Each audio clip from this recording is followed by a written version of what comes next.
রাম করহি যশ ভরলো ভচরানা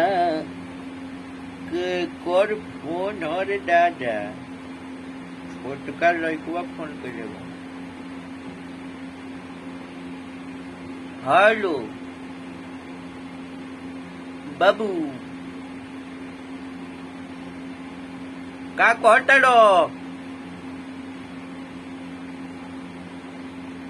अच्छा अच्छा पहुंच गलो।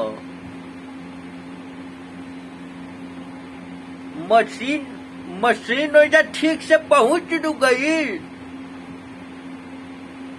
मशीन मने ठीक से पहुंच गई बनू।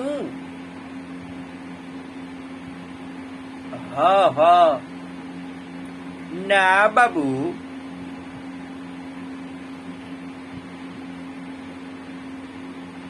हाँ ना तो जौन सबसे बड़ होई नू जौन सबसे बड़ हाँ बाबू सबसे मोट जौन होई ओकरे के चिरवावे के बा। जौन सबसे बड़ और सबसे मोट होई ओकरे के चिरवावे के बा। मशीन लेके गइल बाड़ो हो। मशीन जब गइले बा तो काहे कटी हाँ तो सबसे मोट का चिरवावो। बाबू कहे के मतलब कि ऐसा चिरवावो कि दुए गो पटरा में एगो पलंग निकल जाओ। हाँ हाँ ओकर जौन साइड से निकली दू हाँ ओकर पावा पट्टी हो जाला। आए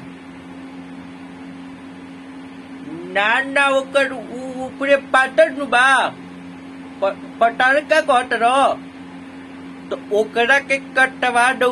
पलंग के नीचे से देवल जाला।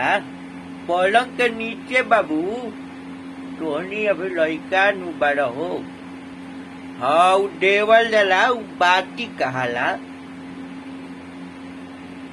अच्छा अच्छा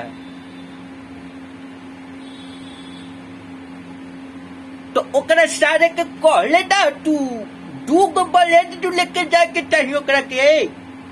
एगो टूट जाई तो फिर काम काल के रह जायू। नहीं तो सारे गोल बड़ा चिरवा तो दू गो ब्लेड ले गई रहता है। हाँ ओकरा के चिरवा के ओकरा में पटरा निकलवावो।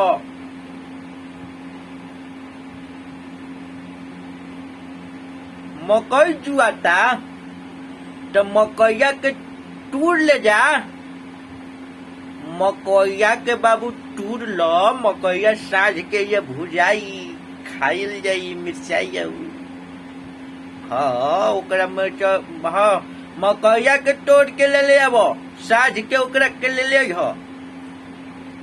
मकैया के तोड़वा दो। अरे सूखल पेड़ में जब सूख गई तो मकई ओकरा फरता। हाँ तब देख लिया मकई अगर लागल होई तो ओकरा के टूर लेवे के बा। हाँ या ओकरा बाबू ठीक से चिरवई है। हाँ ऐसा चिरवई है कि दुए गो मने पटरा में पलंग एगो निकल जाओ। हाँ हाँ ना बाबू ना हो ना ठीक बा एकदम। हाँ ठीक बा तो ओकरा के चिरवा के हमरा तू फोन करी। हम ठीक बा।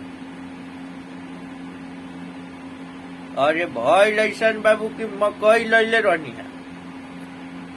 अब मकैया अपन दोहरवा में खेत रहे ओकरे में लगा देनी। बाबू मकई अर्स खियलस के बुझ जा कि एकदम हमनी के मने गायो गोरु रखले बानी सो अपने मकई के दारा वारा बना के देवे ली जा। अब बुझ जा बाबू की ओकर डाठ जौन मोट भइल बा कि ओकरा में पटरा निकलता। दू गो पलंग बनवा लेने बनी हमार तो लइकवा कहलस कि आउ काहे नहीं खा बाबूजी जोन ओकरा में बटल बा तो ओकरा के आउ कटवा के बनवा लो। तो उहे लइकवा गइल बारा मशीन लेके। हाँ पटरा सटरा निकल जाई, बना लेब चौकी ना, ठीक ना रोही? तो ठीक बा, हमू जाता नहीं तो नहीं देखम कैसन कटता।